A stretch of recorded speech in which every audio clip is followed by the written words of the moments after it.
Assalamualaikum warahmatullahi wabarakatuh. Bismillahirrahmanirrahim. Qala al-muallifu rahimahullahu ta'ala wa nafa'ana bi ulumihi fid dharaini amin ya Allah ya rabbal alamin.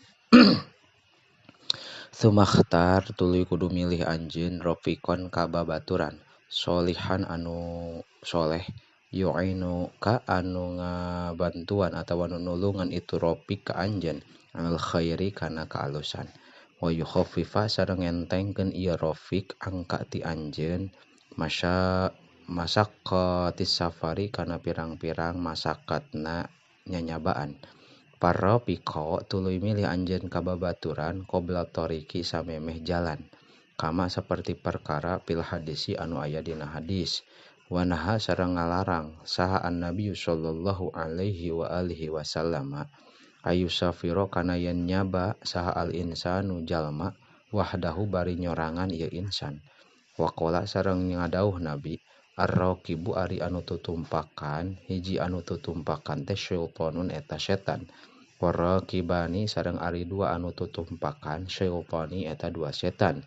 Wasalah satu sareng ari tilu anu tutumpakan teh rokbun eta rombongan anu tutumpakan. Summa wadi tuluy pamit anjeun walidaika kadua kolot anjeun wa muallimika sareng ka pirang-pirang guru anjeun. Wa asdiqa aka sareng ka pirang-pirang babaturan anjeun wa jironaka sareng ka pirang-pirang tatangga anjeun. Watlub sareng kudu menta anjeun atawa nyuprih anjeun al afwa kana panghampura minhum ti itu anu kabeh. Wa mingkul liman sareng ka ti tiap-tiap jalma bainaka nu aya tetep di antara anjeun wa bainahu sareng di antara si man muamalatun ari muamalah fi syai'in dina hiji perkara. Wa fil hadisi sareng eta tetep dina hiji hadis iza aroda di mana-mana ngamaksud saha ahadukum salah saurang ti antara aranjeun safaron kana nyaba paliwadi mangka kudu pamit ieu si ahad ikhwanahu ka pirang-pirang dulurna si ahad.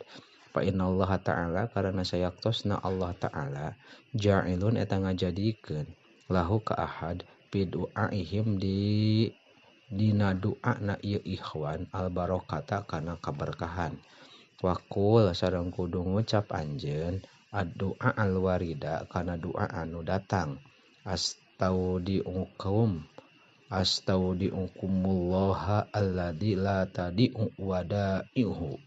Astaudiukum nitipkeun abdi ka aranjeun Allah ka Gusti Allah allazi anu la tadi'u henteu noler naon wada'ihu titipanana ieu ladi.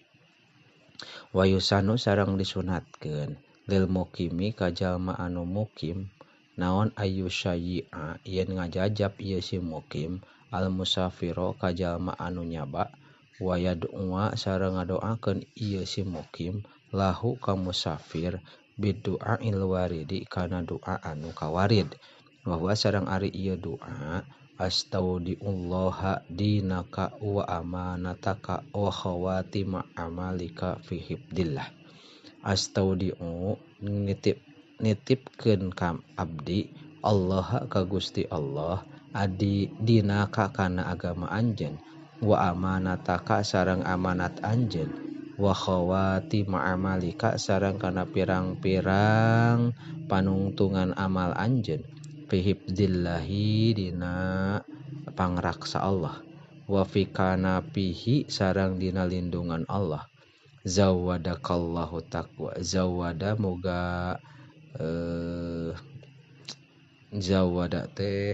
zawada boga ngabekelan ka anjeun insyaallah Gusti Allah at-taqwa kana taqwa wa ghafara sareng moga ngahampura Allah zambaka kana dosa anjeun wa wajhaka sareng madepkeun Allah ka anjeun lil khairi kana kaalusan aina ma kunta di mana bae aya anjeun.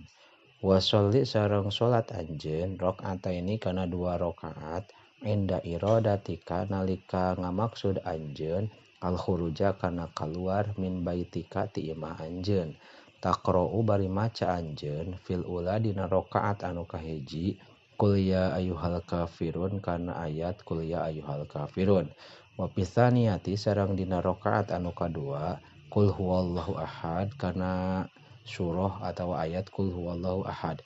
Faida salam tadi mana matna maca salam anjeun fakro mangka maca anjeun ayat al-kursi kana ayat kursi. Pakedua rodanya tages datang naon annaman sayaktosna jalma qoro'a eta maca ieu man ayat al-kursi kana ayat kursi qabla khurujihi samemeh kaluarna si iman min mangzilihi ti imahna ieu si iman lam yusibhu mangka henteu keuna ka ieu eman naon syai'un hiji perkara yakrohuhu anu mikangewa ieu si eman kana syai' hatta yarji'a sehingga balik ieu si eman.